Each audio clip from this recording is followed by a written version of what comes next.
Hello guys, पिछले episode में हमने देखा था कि ओकारून के पापा मिलने आए हैं ओकारून से, और क्योंकि उन्हें पता चल गई थी कि ओकारून शादी करने वाला है। तभी भाई ओनजोजी मिल जाती है तो वो ओनजोजी से बात करने लगते हैं। तभी वहाँ पे ओकारून आ जाता है, कहता है हेलो डैड, बहुत दिनों बाद मिल रहे हैं। तो उसके पापा भी कहते हैं हाँ ओकारा, हम बहुत दिनों बाद मिल रहे हैं। तभी भाई ओनजोजी कहती है हेलो ओकारा, मुझे तुमसे कुछ इंपॉर्टेंट बात करनी है ऑफिस के बारे में। तभी भाई ओकारा को वो बाहर ले जाती है ओनजोजी। और भाई यहाँ इसके पापा अपने आराम से चाय पी रहे होते हैं। तभी ओनजोजी बताती है मुझे नहीं पता कि ये तुम्हारे पापा थे, और इन्हें ये भी पता है कि तुम शादी करने वाले हो, पर उनको ये नहीं पता जिस लड़की से वो शादी करने वाला वो मैं हूँ। तो वो सोचते किन्ने बताया होगा। तभी ओनजोजी कहती हो सकता है जेटीसी ऑफिस वर्करों ने बताया होगा। तभी ओकारा कहता है प्रॉब्लम के लिए माफ़ी चाहता हूँ, पर अब मैं सब कुछ सॉल्व कर दूंगा। तो वो अंदर चला जाता है। यहाँ पे भाई ओकारू के पापा बैठे होते हैं, और भाई ओकारू आता है और बैठता है। तभी उसके पापा कुछ बोलने वाले थे, तभी वहाँ पे भाई क्या बताऊँ, ओनजोजी आके बैठ जाती है। अभी मतलब दिखाएंगे, ओकारू को भी नहीं पता कि यहाँ पे ओनजोजी आके बैठ गई। तभी उसके पापा कहते हैं मैडम आप जाना चाहते तो जा सकती है। भाई ओकारू देखता है कि ओनजोजी यहीं आके बैठ गई। तभी ओकारू कहता है तुम जा सकती हो, तुम जा सकती हो। पर ओंजो जी कहती है मुझे कुछ बता रहे थे कि इनके यहाँ पे शादी बड़े धूमधाम से होती है और बहुत अच्छे तरीके से होती है, क्योंकि इनका बहुत बड़ा गांव है। तब उसके पापा कहते हैं जो मैंने सब कुछ बोला वो झूठ है। तो कहती है अच्छा। तो फिर बताते हैं उसके पापा कि मैं अपने गांव का मुखिया हूँ, मतलब एक तरह से मैं अपने गांव की देखभाल करता हूँ, क्योंकि हम सब वहाँ पे बचपन से रहते हैं ना, तो इसलिए मैं वहाँ की देखभाल करता हूँ। तभी ओंजो जी खेत और उनके बारे में जानने के लिए एक्साइटमेंट हो जाती है। तो बताती है कि आपका गांव इस मैप पर भी है, क्योंकि आपका गांव बहुत ही हरियाली है और बहुत ही मतलब पहाड़ों के बीच में, तो इस मैप में भी है। तभी ओकारून के पापा कहते हैं क्या तुम इस मैप को हमेशा अपने साथ रखती हो? ओंजोची कहती है हाँ। तब ओकारून के पापा बोलते हैं कि जब भी हमारे पास फ्री टाइम होता था तो हम वो छोटी सी ट्रेन देखने जाते थे जो हमारे गाँव से होके हुए गुजरती थी। उसके बाद फिर हम लोग खेतों में डोलते थे और अपने मज़े के लिए मतलब पूरे दिन मज़े करते थे, और शाम को जब कुछ मज़े के लिए बचता नहीं था तो हमारे बच्चे मेंढक पकड़ते थे, जिसमें ओकारून सबसे बड़ा मेंढक पकड़ता था। मतलब देख रहे हो, मतलब ओकारून भी बहुत आरामी है, मेंढक पकड़ता है यार हमारी तरह। तभी ओंजोशी कहती है अच्छा तो ओकारून भी शरारत करता है। तभी बताते हैं जब हम खेतों के बीच में से जाते हैं वो ठंडी ठंडी हवा, आहा कितना मज़ेदार मज़ा आ जाता है। तभी वो बताते हैं अब समय बदलने के हिसाब से अब लोग गाँव में ना रहकर बड़े बड़े शहरों में रहने के लिए आ गए हैं, जिससे हमारे गाँव में बहुत कम लोग रह गए हैं। तभी ओंजोजी उनके बात सुन रहा होता, क्योंकि ओंजोजी को पता है कि उसके पापा क्या कहने वाले हैं। तभी उसके पापा कहते हैं मुझे अपने गांव से प्यार है। तभी भाई साहब सारी बात काट कूट के कहते हैं सुना है तुम शादी करने वाले हो। भाई दोनों ये बात सुन के तो ओंजोजी और ओकारून की हवा टाइट हो जाती है। तो अंकल बोलते हैं, मतलब ओकारून के पापा बोलते हैं कि उस लड़की का नाम ओंजो मतलब कुछ ऐसी था। पर तभी ओकारून कहता है सुनिए डैड, मैं अगले ही वीक अपने गाँव आके मैं तुमको सब कुछ शादी के बारे में बता के सॉर्ट आउट कर दूंगा, मतलब सब सॉल्व कर दूंगा। ये कहते हैं तो उसके पापा कहते हैं ठीक है। फिर उसके पापा वहाँ से चले जाते हैं। हमें बाहर इन दोनों को दिखाया जाता है। तो भाई ओकारा कहता है सॉरी माफ़ कीजिए, मैं सब कुछ बता दूँ अपने पापा को। तभी ओकारा सोचती है मेरा कोई हक नहीं कि इसके फैमिली मैटर में पढ़ूँ मैं और इसकी फैमिली से कुछ बोलूँ या कुछ कहूँ। तभी भाई हमें फिर अगले दिन जेटीसी का वो दिखाया जाता है, मतलब सीन। वहाँ पे उसकी बॉस कहती है तुम्हें एक खतरनाक मिशन दिया जा रहा है अटेंडेंस का, मतलब अटेंडेंट एक होता है वर्कर, तो कहता है अटेंडेंट का तुम्हें काम दिया जा रहा है। ये सुन के तो भाई ओकारा कहता है मुझे ही क्यों? तभी बताता है विदेश से एक राजकुमारी यहाँ पे घूमने के लिए आई है जापान में, और उसका अटेंडेंट बनने के लिए मुझे तुम ही बेहतर लगे, तो इसलिए तुम उसका अटेंडेंट बनोगे। तभी फिर से ओकारून कहता है मैं ही क्यों? भाई क्योंकि ओकारून को अटेंडेंट का काम किया हुआ बहुत साल हो गए। तभी बॉस बताती है अगर मैं किसी और को भेजूँ तो पता नहीं वो क्या कर देंगे राजकुमारी के साथ, और मुझे तुम पे पूरा विश्वास है क्योंकि तुम्हारी सगाई हो चुकी है। तभी भाई ओकारून कहता है भाई बॉस की बात को मना भी नहीं कर सकता, तो वो कहता है ठीक है मैडम, मैं अटेंडेंट का काम कर लूँगा। तभी वैसा बाद में ऑफिस के कोवर्करों को पता चलती है कि ओकारा है ना विदेश से आई राजकुमारी को घुमाने के लिए अटेंडेंट बनाया उनका। भाई साहब ये सब सुन के कहते हैं ओकारू ही क्यों, मतलब इन सबकी जल्दी होती है। तभी ओंजोजी दिखाई जाती है कि मतलब आज ओकारू ने छुट्टी मार रखी होती है, क्योंकि वो राजकुमारी को आज घुमाएगा अपने जापान देश में। तभी भाई ओकारो को दिखाया जाता है कि राजकुमारी के बारे में खूब रिसर्च करता है कि उन्हें क्या पसंद है, किस जगह घूमना अच्छा लगता है, उनकी कौन कौन सी पसंद है। तो इन सब के बारे में रिसर्च करते करते भाई साहब ओकारून परेशान हो जाता है। तभी भाई साहब वो अपना सिर सिर पकड़ कर बैठ जाता है, और भाई ओंजोजी पीछे से देखते हो कहती है मैं इसकी मदद करने जा रही हूँ। तभी उसके दिमाग में आता है मैं इसकी मदद क्यों करूँ, मुझे हो क्या गया है, मैं क्या समझती हूँ अपने आप को, मैं दूसरे की मदद क्यों करूँ। तभी भाई ऐसा सोचते सोचते फिर उस ऑफिस से बाहर निकल ही जाती है। भाई अब मुझे पता है कि ओंजोजी ओकारून दोनों में फीलिंग है, पर वो बताते नहीं है। भाई ओकारून अपने जाते जाते ही ब्लश कर रही थी कि यार तभी भाई हमें अगले दिन का सीन दिखाया जाता है कि ओकारुन पहुंच जाता है राजकुमारी को घुमाने के लिए, और राजकुमारी अपनी सिक्योरिटी गार्ड के बीच में से गायब हो गई थी। तभी ओकारा के पीछे आके कहती है, अच्छा तो तुम हो मेरे अटेंडेंस ओकारा।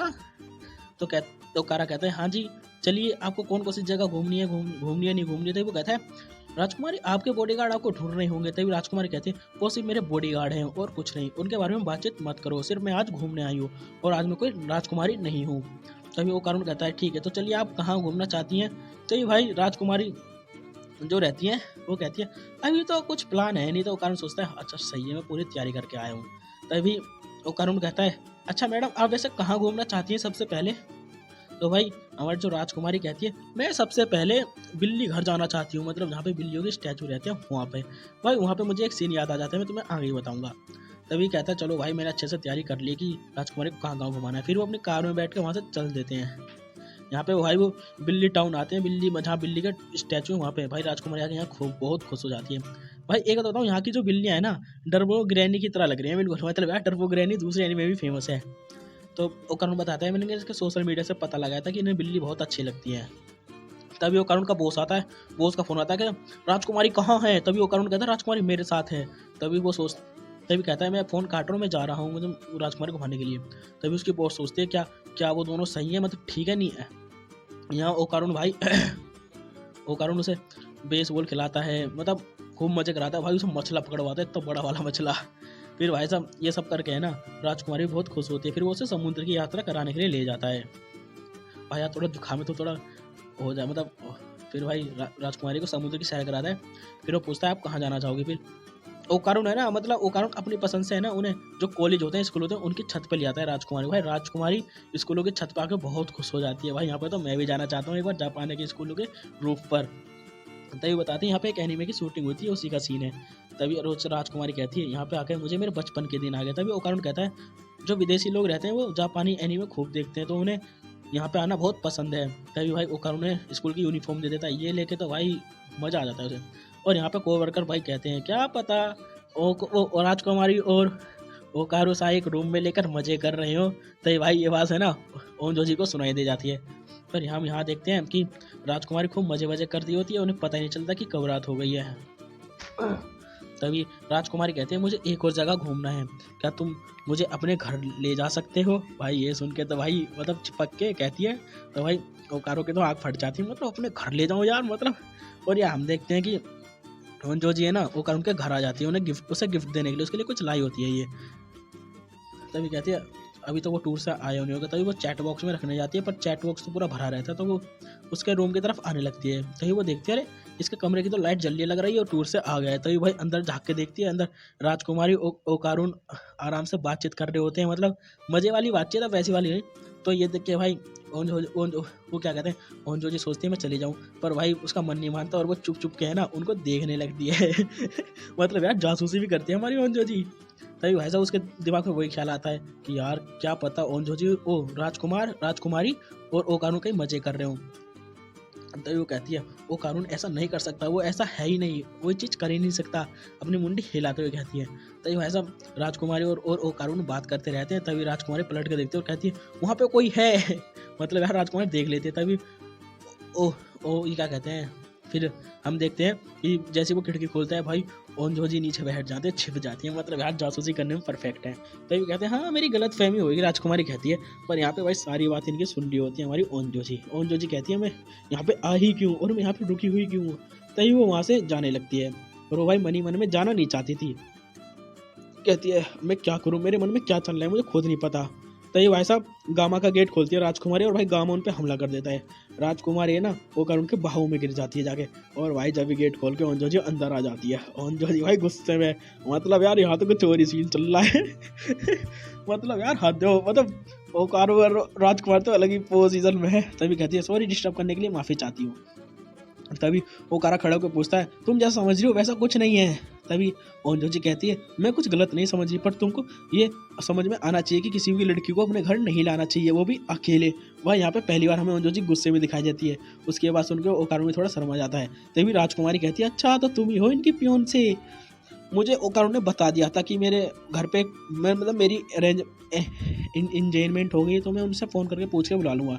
तो राजकुमारी कहती है, मैंने कहा था ओकारुन से कि तुम्हें भी घर पे बुला ले। तभी तभी राजकुमारी कहती है कि मैंने ही ओकारुन से बोला था कि तुम यहाँ पर आ जाओ, हम तीनों बैठ कर आराम से बातचीत करेंगे। तभी वो उन्हें बार बार कहती है तुम एक दूसरे के प्यून से तुमने इंगेजमेंट कर ली और शादी करने वाले हो। तो कहती है ओकारुन ऐसी कोई बात नहीं। तभी राजकुमारी बताती है मैं भी अपने प्यार से शादी करना चाहती हूँ। तभी वो पूछते तुम्हारी तो शादी हो चुकी है। कहती है नहीं नहीं नहीं नहीं, वो शादी नहीं है, मैं किसी और से प्यार करती हूँ। ये बात सुन के भाई मतलब ओकारुन और ओंजोजी मतलब किससे प्यार करते हैं, तब वो उसे फोटो दिखाती है जिससे वो प्यार करती है। वो भी एक लड़की होती है, मतलब ये लड़की लड़की से ही प्यार करती है। भाई सही में इसका प्यार भी बड़ा सुंदर है। मतलब बताते कि मैं इससे प्यार करता हूँ और हमने कसम खाई जीने मरने की। यार वही लव स्टोरी तो यार मतलब झकास चल रही है इनकी। तभी कहते हैं मैंने अपने राज्य के लिए अपने देश के लिए ना एक राजकुमार से शादी की क्योंकि मैं एक राजकुमारी हूँ इसलिए। तभी कहते हैं पर मैं ये रिश्ता ज़्यादा देर तक कायम नहीं कर सकती और मैं तोड़ना चाहती हूँ और मैं तुम दोनों की तरह एक खुशहाल जिंदगी जीना चाहती हूँ बिना किसी दिखावे के। तभी कहते हैं नहीं नहीं ऐसे कोई बात नहीं, हम तो नॉर्मली लोग हैं।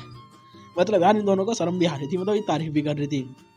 तभी कहती है नहीं नहीं ऐसी कोई बात नहीं है क्योंकि तुम लोग बहुत अच्छे हो, तुम सपनों वाली जिंदगी जी रहे हो, मतलब लव स्टोरी जी रहे हो। तभी भाई सब जेटी से मतलब क्या क्या कहते हैं राजकुमारी अपने घर जाने लगती है और हमें भाई यहाँ दिखाया जाता है कि ओंजोजी जो आएगा, ओंजोजी और ओकारुन खड़े रहते हैं। तभी ओंजोजी है ना उसे माफ़ी कहते कि सॉरी मैंने क्या बोल दिया क्या नहीं बोल दिया। तभी ओंजोजी है ना उसे निकाल के वो गिफ्ट देते जो ओकारुन के लाई थी। तभी भाई ओकारुन खोल के देखता है वो एक पत्थर का मेंढक था, मतलब पत्थर के शेप में मेंढक था। तभी ओकारुन बताते कि तुम्हारे पापा ने बताया था कि तुम्हें मेंढक बहुत पसंद है। आगे देखते हैं क्या होता है क्या नहीं होता।